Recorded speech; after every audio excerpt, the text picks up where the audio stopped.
Right, the light's gone on, so I'm allowed to start talking now.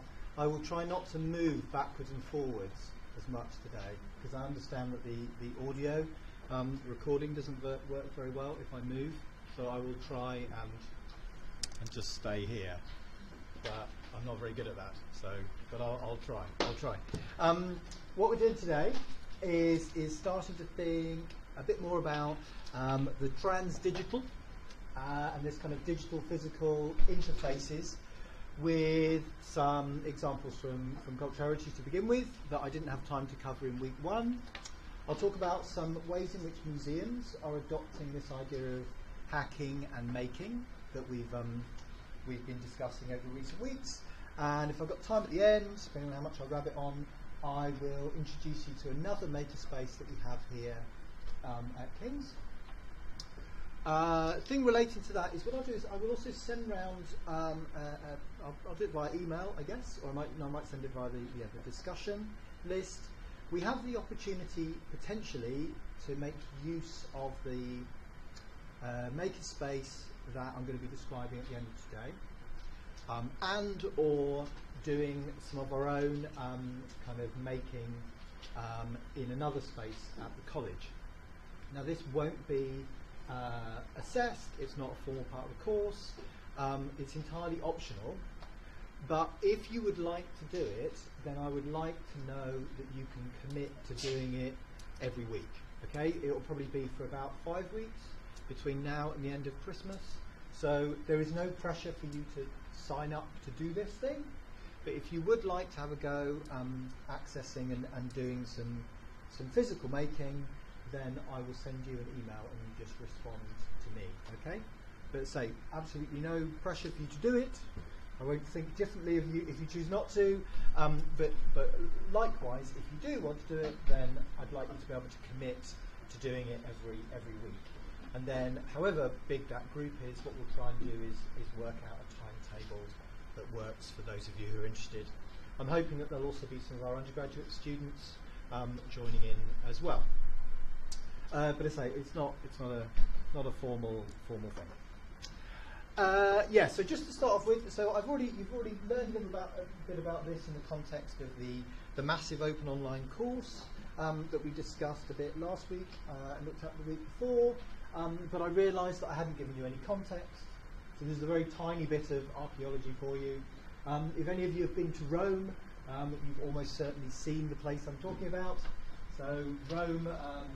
So there's Rome, here is Fiumicino Airport, so the international airport for Rome, or the main international airport, and as you come into land, there's an enormous lake as you're coming into land, and that lake was made 2,000 years ago, one of the largest man-made classical harbours anywhere, and in my previous life I used to dig big holes in it and recorded it using various archaeological approaches. At the bottom right hand corner, this is a representation of how it used to be 2,000 years ago. All of this bit is now the airport, so you sort of come into land on what used to be sea. Anyway, so, and parts of it look like this. So this is the director of the project, Professor Simon Kay, from Southampton University, inside the Imperial Palace at this particular place. And we have used it as a laboratory for experimenting with digital and physical interface design, and also for creation of different kinds of learning resources, as I've shown you. So just taking video recording, we did a lot of work with various methods for capturing video and various, I guess, styles. So here's an example of a look-see, so an early wearable device. We had students interviewing students. We had professional filmmaking crew. We had some experts in I suppose, as was described then, as viral marketing, so digital marketing, content-based marketing, who came and did the examples of video capture on the site. So we ended up with a large range of multimedia resources associated with this place. And we also created our own digital resources of various kinds. So this is a 3D model, an aerial view of that same place that I've just described. For interest, this is a lighthouse about the same size as the one in Alexandria, if any of you are aware of that. And these are lots of little ships represented in order to give you a sense of the scale. It was so big that in one storm in the 1st century, 200 ships were sunk just in the harbour. So it was a massive undertaking. Anyway, so we produced a variety of digital representations, including video, including computer graphics, to try and give people a sense of the place. And one of the tools that we used, which I'll come back to later in the course, is virtual reality. So this is an interface in Second Life, which is an interactive, collaborative virtual reality environment. Have any of you visited Second Life at any point? No? It's not so well used now as it was. So at the time when Linden Labs, who kind of created it, I guess monetized it, it was extremely successful. It was the first successful virtual environment which was money making. So you can go into Second Life and buy content. So there was a well-developed fashion industry operating in Second Life. There was a well-developed architecture industry, interior design. So you go and spend real money on virtual clothing, the kind of precursors to the kind of the mods and skinning that we see in computer games everywhere now. Okay, but so we created our version of a museum inside Second Life. So you could visit the museum and interact with 3D objects and videos and other people. And one of the things we created inside Second Life was a model of the site. So you could virtually visit a museum and look at a model of the archaeological site. So it becomes a bit meta, but the idea is that you start to use instinctive ways of understanding the physical world in your interaction with the digital world. Okay. What we also then did was took the same content and blurred it with the physical world experience. So we created a series of tours using different narrative methods, which we'll start to look at, I think it's next week when you start to look at Matthew Tyler Jones's work. We looked at different ways of modelling narrative and created location-aware tours. And these tours worked both in the real world and they worked in the real world, the virtual world, and in slightly odd combinations of the two. So they worked in the virtual world because you can go online and you can explore the site. So very simply, you can go and say, I want to go and visit the site as it was in a particular period of time, and you can visit it and you can move it around, and it's sort of geospatial, and you can turn on different layers and blend between them and so on and so forth. Okay, so you can follow a linear narrative, you can follow a spatial narrative, so click on the things that you're particularly interested in, or you can explore a temporal narrative as well, so exploring the way the site was developed through time. Okay, this is all done with a JavaScript framework produced by Knight Labs at Northwestern University, free to use, was very common. It's now still used in combination with a load of other JavaScript frameworks to create interactive tours of this kind. Okay, so we created a tour that was virtual. We also made that tour location aware, so when you wander around the site with your mobile phone, it will deliver to you contextual information. So it will give you a tour that is tailored to where you are, and it will indicate where you should go next in order to find something of interest. Okay, pretty standard. What we did that was a little more unusual is that we allowed users to pretend they were in Italy whilst not being in Italy. So they could map out, let's say they were at a school, they could go to their playing field and they could map out on the playing field in real space a version of this archaeological site in Italy. It would normally be smaller because the archaeological site is as big as an airport. So normally it would be scaled down, maybe by a factor of 10 or even by a factor of 100. And then the location would be translated on the phone from the real location to Italy.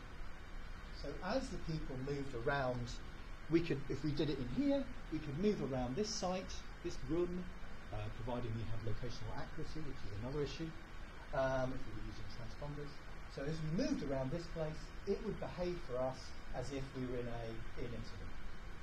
So it allows us to create a kind of a bit of a cognitive leap, which grounds our experience in the real world, but allows us to feel as if we're part of another world.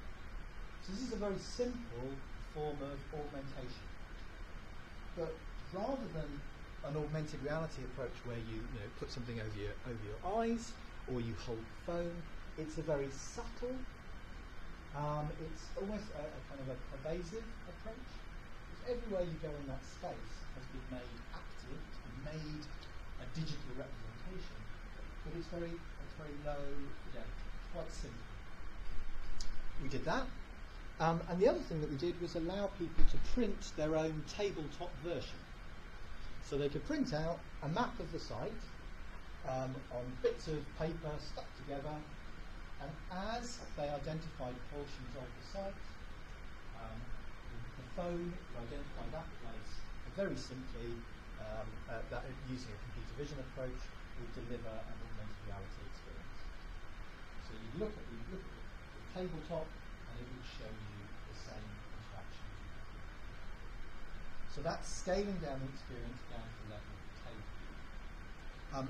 As we'll learn a bit later in the lecture when I talk to you about TUIs, tangible user interfaces, this approach is expanded massively. So we can now create a tabletop display with lots of handcrafted cardboard or paper objects that not only represented the space, but represented all of the individual buildings. And indeed, one of the people whose work I'll describe with respect to TUIs, Javier Herrera, who's an interaction designer now at Liverpool.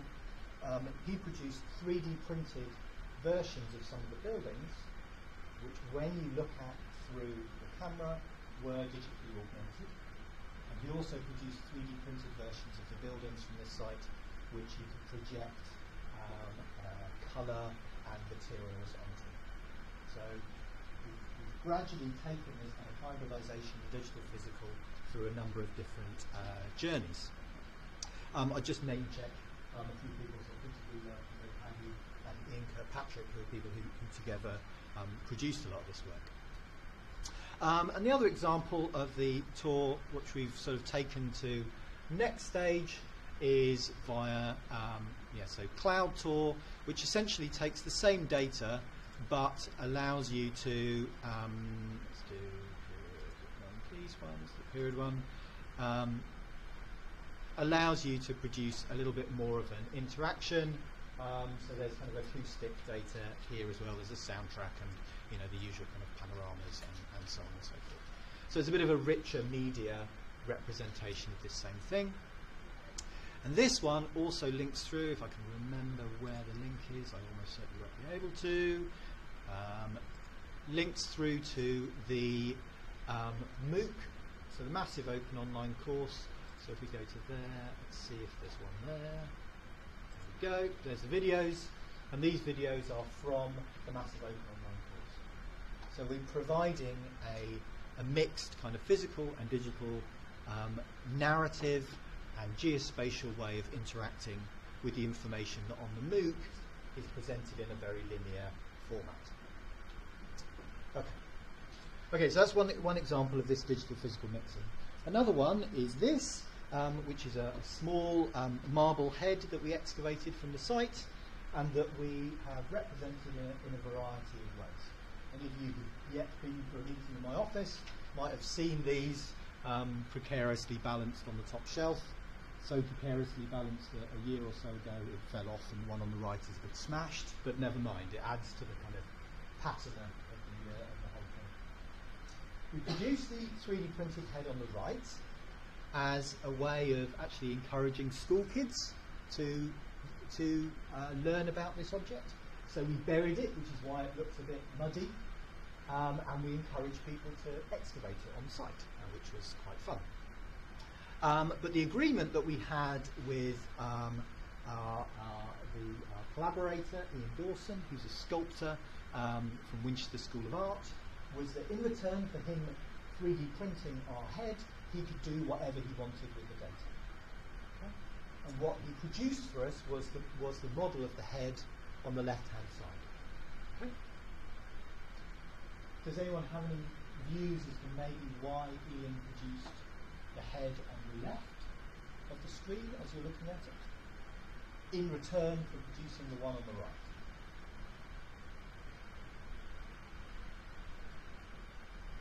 What does the one on the left make you think about in terms of the one on the right?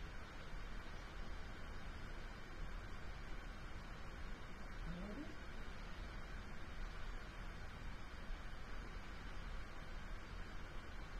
Ian Dawson is a sculptor, so he uses his hands, but he also uses electronic mechanisms for creating beautiful and interesting things.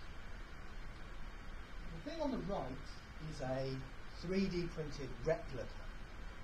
It is something that appears to have been created through a manual process, so involving quite literally the hands, using craftspersonship expertise that's developed over many years. It's part of a tradition of sculpture, in this case from the 3rd century, it's been backwards for many years. So it appears to be a product of that manual labour and thought, a unique artifact, even if it's a representation of a previous bronze. It's a unique artifact. But in fact, this is a replica, a 3D replica. And so Ian's concern was that seeing this is telling a colossal lie about the creative process. And so he created the version on the left, and we actually came to an agreement that at no point would we display the version on the right without the version on the left. So it's been in public displays in Rome and other places in the UK. And in each case, we've had both side by side. Because the version on the left, requires you to critique the one on the right in terms of modes of production, your sense of whether this is an authentic representation of the past object, and is also giving it and using commentary on the technical methods that are employed. So interesting, a nice interesting blend between digital and physical. The way in which this was captured, by the way, was using a mixture of photogrammetric and laser scanning, which we'll come on to in the course. A direct analogue to this, though, is in computer graphics and a method called non-photorealistic rendering. Now, non-photorealistic rendering is a method by which a computer pretends to be a person. Okay, so you can create a digital version of a Van Gogh, and you can allow that computer to produce other versions of that painting. So this depends on the machine learning that's produced Rembrandts. But what you can also do is scan a physical object and then ask the computer to represent that object as if it were painted in a particular way, or as if it was sculpted by a particular expert. So this has got to the stage where non-photorealistic rendering of oil paintings, so digital replicas of oil paintings, simulate the flow of oil paint across the surface. And they simulate the brush strokes and the palettes and the underlying surface to such a degree that if you 3D print that, it's only microscopic analysis or material analysis of the thing which allows you to tell that it is entirely artificially So the computer has been taught methods of sculpture. Increasingly it's learned the methods of that sculpture, so it's used a machine learning approach, and then it's taken an abstract thing, so it's taken a bone and then represented it as if it was a bone sculpted by Leonardo da Vinci. Yeah? Like that. So again, it's this kind of line and movement between the digital capture of data and the digital representation, and then the instantiation through 3D printing. We've already seen a few examples of 3D prints. Some of the ones that are used to create paintings, the paintings sell for tens of thousands of pounds for a single painting that's been 3D printed. Okay? £20,000 for a replica of an old master that's worth £20 million is maybe a good investment. You hang it on your wall, you can't tell that it's no real painting unless you get so up close, sometimes as I say, microscope. Okay, so at Porters we did some similar things. And we've started to think about ways in which we might then augment that object. Okay, so what ways in which do you think you could add a digital layer to this object? So the physical object will appear in this space. What kinds of methods would you be able to use to add more information? Perhaps add information about the make, or add information about art.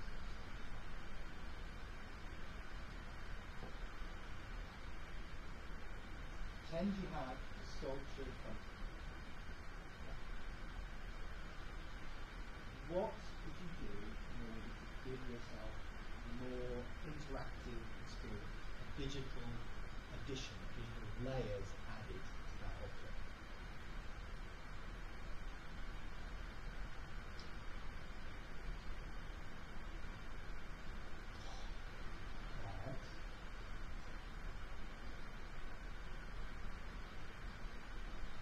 Okay, you haven't been to it.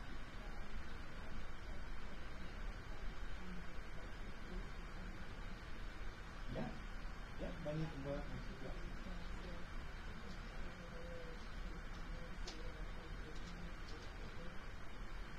So how would you add a layer of paint to that 3D printed object?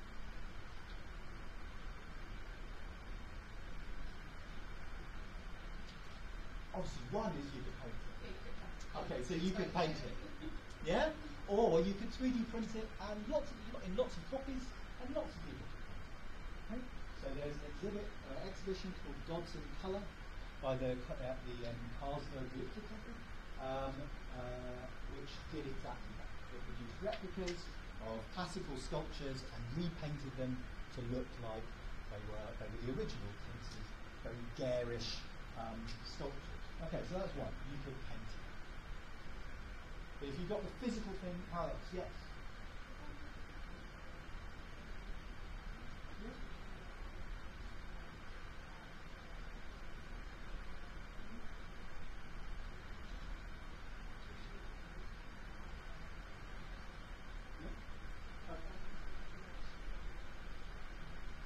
Okay, so we've got taken photographs of the object from different orientations. So how would we display those the photographs? We could print them and put them around it. What else could we do?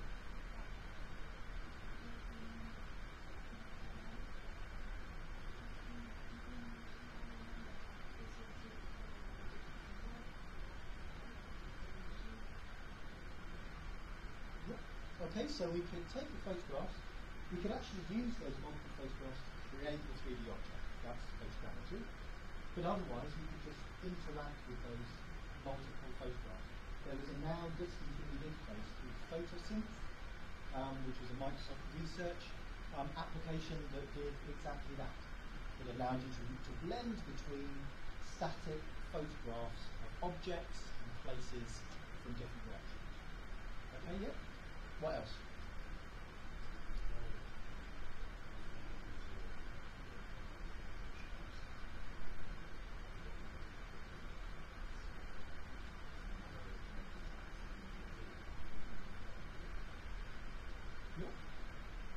Okay, so we can capture the real object, indicate properties of that object in a piece of software, things like the depth of the object, at various stages, and the surface topography of the object, and then we can use that to add more layers. So we can paint virtually in Cinema 4D or 3ds Max or whatever in a way that respects the contours of the real object, but even though you're only painting 2D. Yeah? Yeah?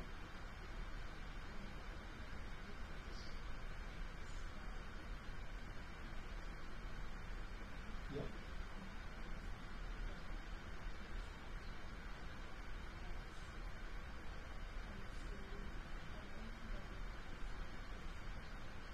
Yeah?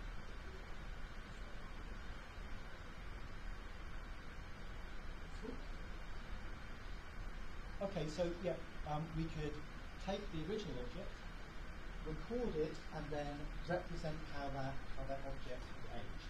So we could reverse age the object. One of my former PhD students, finished it at Yale, doing a postdoc. Eleni Petula did exactly that. So she simulated Roman glass bottles, and she simulated the aging using a physical process. So you'd start with a pristine Roman bottle, and it would automatically crack and deteriorate according to the chemical properties, which then allowed you to reverse engineer representations of real objects. So yeah, people. Anything else? So what kinds of interactions could we have with a physical object is sat in front of you, right? So the head is 3D printed, sat in front of you. What other kinds of ways could we augment that experience to make it coloured? Yeah.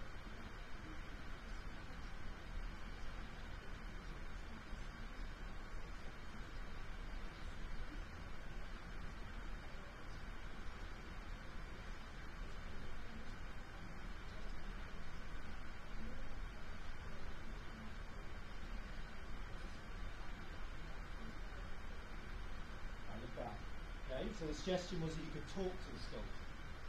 Okay, so we could use an ambient computing approach like Siri that would enable you to communicate with the object. How could we make that more compelling? How could you make it feel more as if you were talking to the sculpture?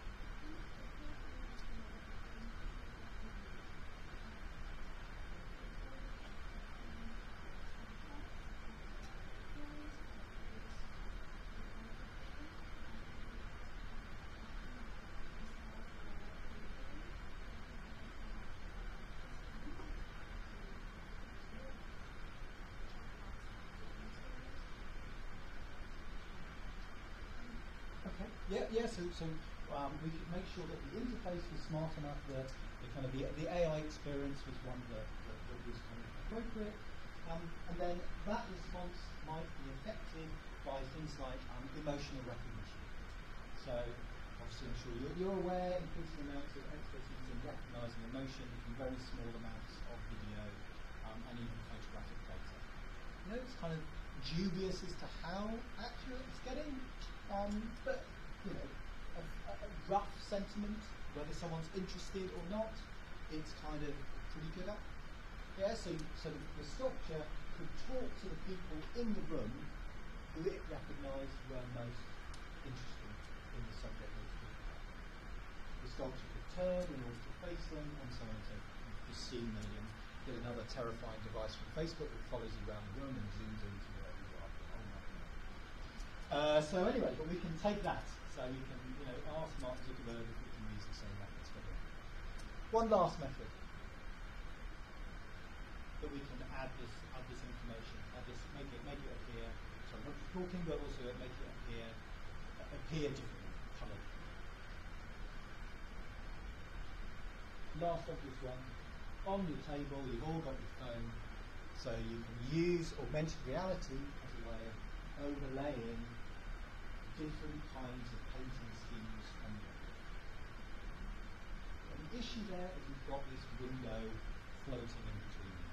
I've mentioned Jaron Lanier a few times. He's sees that as an astronaut.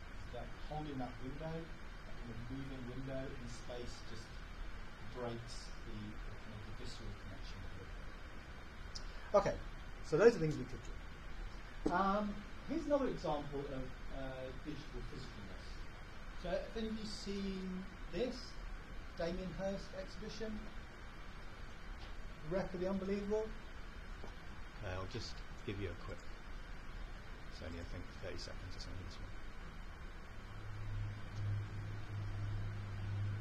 One thing that really excited me about the whole project is how you inhabit the past. It's unknowable really, but what we have are little glimpses and fragments of objects and stories. The connections about belief, in a way my belief in art is like a belief in God. Okay, so Treasures from the Wreck of the Unbelievable. It was at the Venice Biennale. Let's just stop that in case anything random and horrific comes up. An exhibition last year. This is the digital model of the shipwreck. So the shipwreck was recorded. It was a ship that sailed from a port on the Red Sea called Mios Hormos and sank with this cargo of extraordinary things. This is a 3D model of the shipwreck. And the shipwreck 3D model was produced by the same person who produced the panoramas of our excavations in Italy. Okay, so I showed you that thing you spin around. So this 3D model was produced by Grant, who did that. And the tricky thing is the fact that we produced the 3D model, the digital 3D model first, because the ship and everything about it is a complete lie. It's a fiction created by Damien Hirst for the exhibition. So he created a fictional story about a ship leaving from our excavations on the Red Sea, Mios Hormos, or associated with the excavations and laden with goods, getting into a rough storm and sinking. The analysis of the ship was done by some maritime archaeologists who are experts in understanding these things, and by a shipbuilder who knows how these ships were put together better than anyone. Tana, it's now called Julian Whitewright. And together they created this fiction of an archaeological site. Yes. You're just holding your... Yeah. Okay. So they created, and then you've seen a trailer. So what Damien Hirst did was created a Netflix documentary about the recording of the site. He created the models. He used all of the tropes of documentary filmmaking around cultural heritage to create this fictional story around the exhibition. And then as you go around the exhibition, you see that it's a little bit more obvious. I'll just show you a bit of this one. I'll skip the ad. Okay.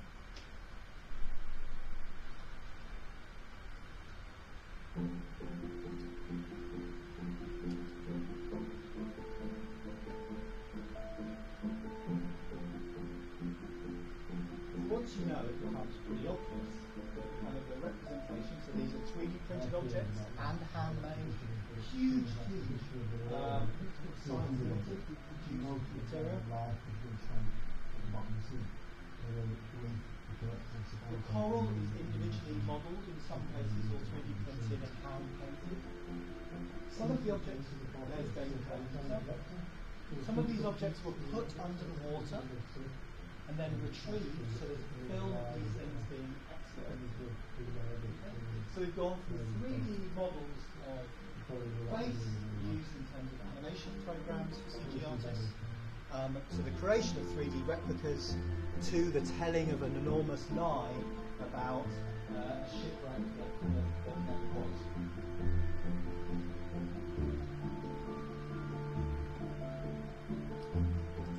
Okay. So again, this kind of mixing of the real, the unreal, and the kind of storytelling associated with it. Now, some of you hopefully have had a chance to look at this, which is a mechanism that's increasingly used in galleries. Colleagues of mine recently installed one of these in the British School at Rome. One of the objects that's visible there is the 3D porter's head. And the kinds of things you can do, if we look for, let's go for the solutions, let's do that one, is it creates holographic interfaces. So you may have already looked at it. So it's providing a hybrid it's a physical installation. So it's a glass box or a glass pyramid inside a museum, commonly, or inside a retail context. But the object inside here isn't real, or at least not all of it might be real. So there are examples, I think there's an example of a whiskey, where the whiskey is a real whiskey bottle, but is surrounded by flames. Or so there's visual augmentation and acoustic augmentation. Not yet haptic, not yet touch augmentation. So the kinds of things that Damien Hirst did physically, you can now do using these virtual holographic displays.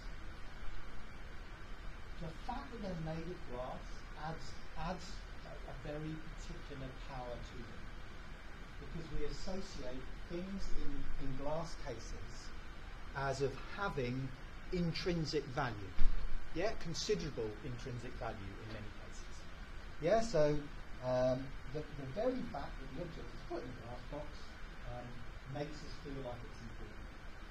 So by using that same metaphor, that same way of mediating, I suppose, the object, the makers of these kinds of mixed reality interfaces are encouraging us to think about the object as real and of value. So those are some big examples, and I've got you can follow through. You can see some more examples. Okay, another one that you hopefully looked at, which is this example of blending the digital and physical and cultural heritage, is the Ghosts in the Garden interface. Let's turn down the music on it. It was produced by Splash and Ripple, who are an interaction design development company, and the React Hub, based in Bristol. I just jump to examples of people using it. Okay, so it's a physical box, a tangible object that was created that people carry around, that allows people to have a location-aware narrative experience. So where they carry the object, it tells them the particular story. Why not just use a phone? Why do you think the interaction designers here chose to make what's like a wooden musical box?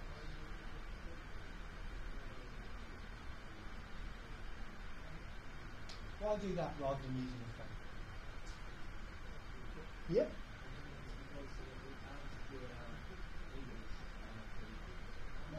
It's exactly the same as the hologram in the glass case.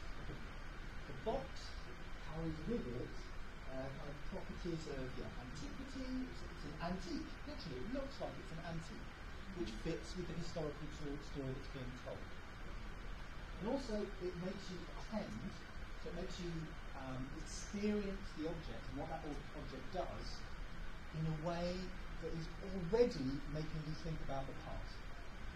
And it's already making you think about our stories and valuing in a way that these interfaces don't, because we associate these interfaces with so many different applications.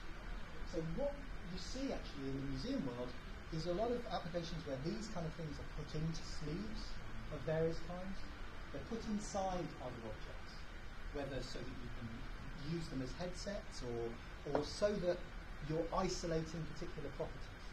So you're isolating perhaps the gyroscope properties of this and the speed and the location awareness, but you're removing the interface of the screen. Okay. So wrapping it up in the object, the physical box, makes you think about the object in a different way, and also changes the affordances of the object. Yeah? Affordances being the ways in which that object is perceived to function. So you pick up that wooden box, and it's a music box, and you think, this is a thing for me to listen to that has resonance with the past in some way. Okay. Just some other quick examples of ways in which these physical digital things have been deployed in museums. So that last one was, so the previous one was in a retail context, the real fiction, but also is increasingly used in museums and galleries. The last one was site-specific work, so used if you wandered around the site. This one here is an example where a museum people were brought into the museum who had a creative interest that was not associated with the museum itself. So I think it was the Big Tree Museum, can't remember, and it was an exhibition about particular kinds of, I think, extinct animals, if I remember correctly. And what they did was bring together people who like knitting. And this was curated by a citizen, a kind of a company or a non-profit that encourages people to come together, talk to each other whilst knitting and producing objects. And as a result, people learnt about the exhibits through the process of making. They didn't necessarily learn about all of the projects, the components of that object. So it's made of wood. So many of the physical and visual properties are going to be different, but you're able, by using that physical medium, to isolate particular properties. So you can isolate perhaps the size of the object if you created it a one-to-one. You can isolate the colour.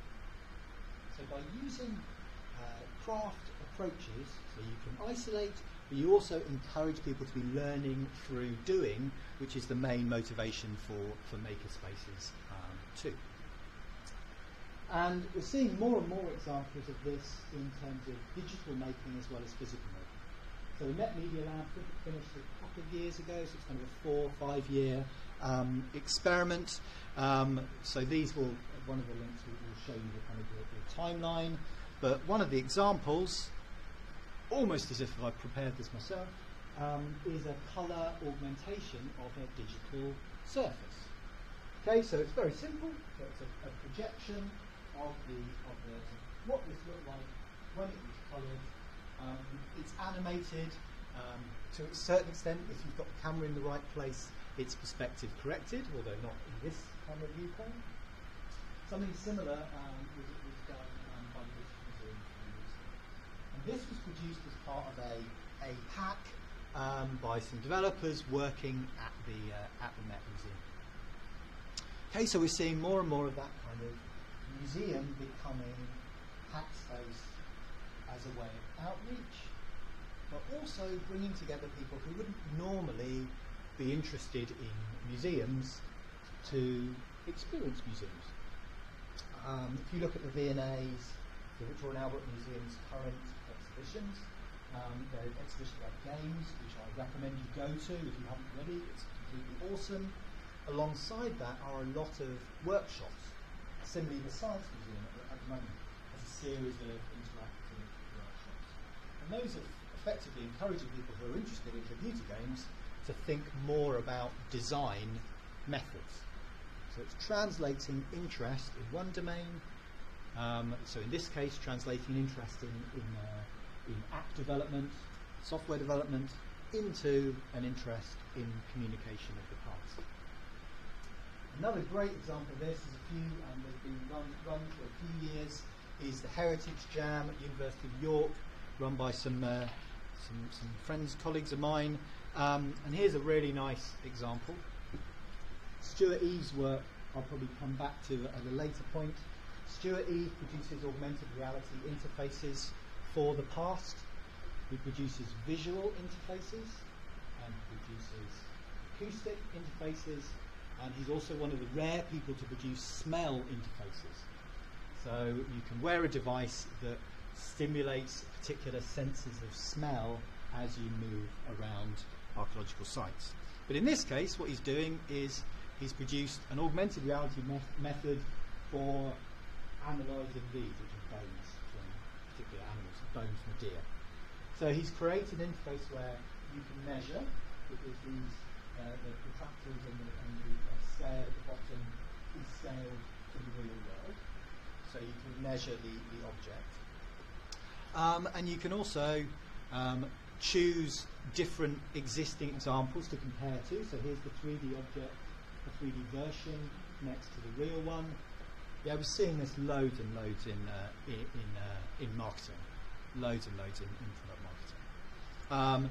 And then as you progress through a bit further, let's see if we can get a jump to there.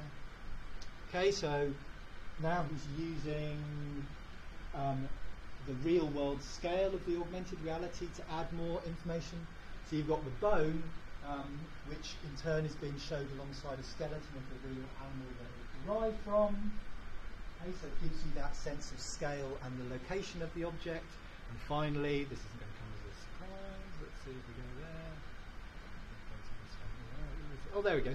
Okay, so you've got the real deer in the background, and then you're able to jump. If you put the interface inside a Google Cardboard mount, you can go and see the deer associated with the object in their natural habitat. And here's the final bit. Let's see. Where's his smell? There we go.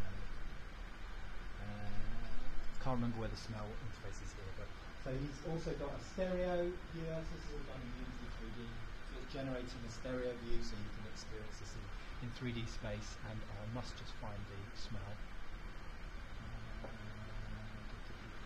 Obviously, the smell isn't going to translate via YouTube yet, but the time is not long.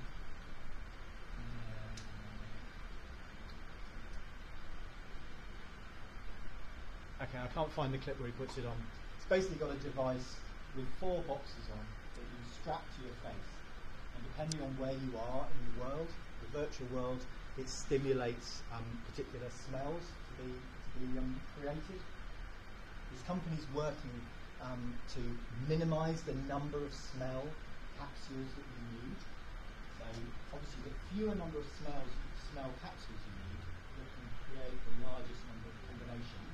So the equivalent of red, green and blue, but in smell, the easier it is to create a portable interface for you to run. He's got 4 capsules. I think he used technology that was used for the Jorvik Viking Museum in York. But it gives you the sense of being in the space and smelling the musty smell of the deer and their surroundings. Okay, I think that might be the last one from here. Just check. That one. Sorry, go the wrong way. Yeah. Okay. So I won't show you the Wheatstone one because we're out of time now. But thinking about the ways in which these approaches have been used in museums and in heritage, I think a good set of questions would be thinking about the language that's being used. The use in particular of the word hacking and making, and its associations with particular people. So there's a lot of demographic connotations that are richly critiqued in terms of making and hacking cultures. So what you'll find also on the reading list is some pointers to writing kind of critically from the museum perspective about this engagement with technology and with audiences. That links through to Kat's points about the need for critical making rather than just wholesale adoption of these particular models derived from kind of narrow origins in Silicon Valley. Okay, so that's us for now. We've got the 2 classes as usual today and the 2 classes tomorrow.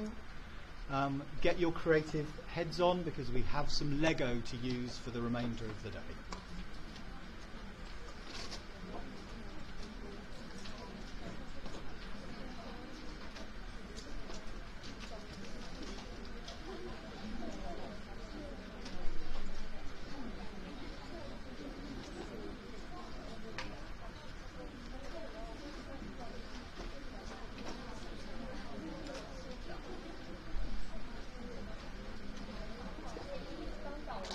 Oh, is there the piece of paper? If you haven't signed the piece of paper, make sure. Thank you. Yeah, it's at the front if you haven't signed it yet. You're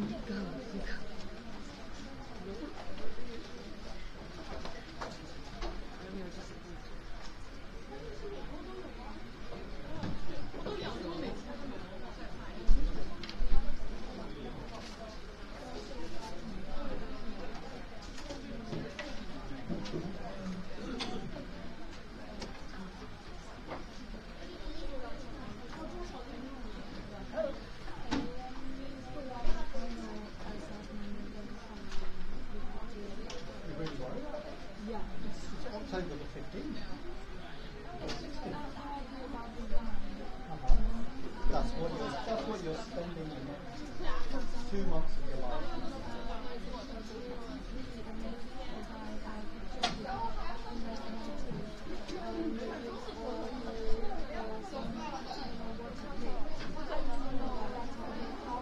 You don't need to know.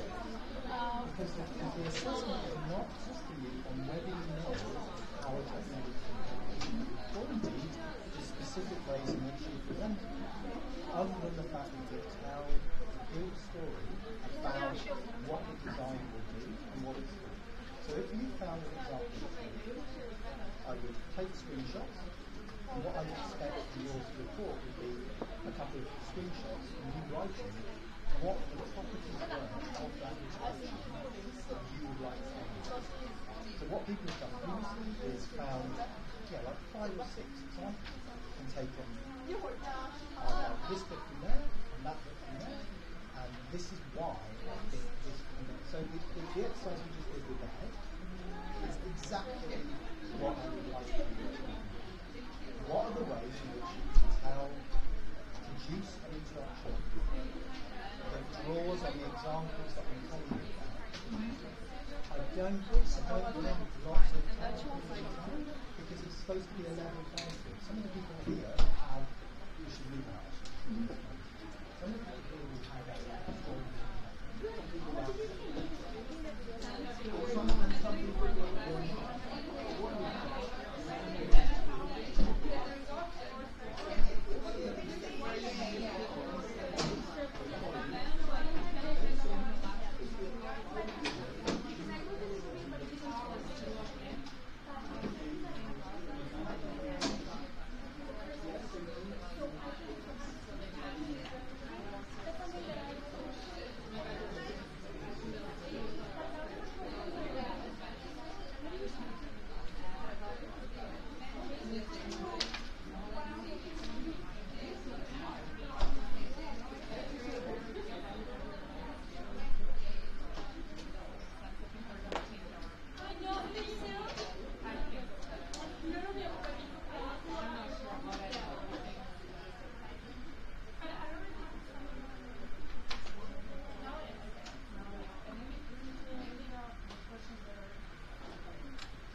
see.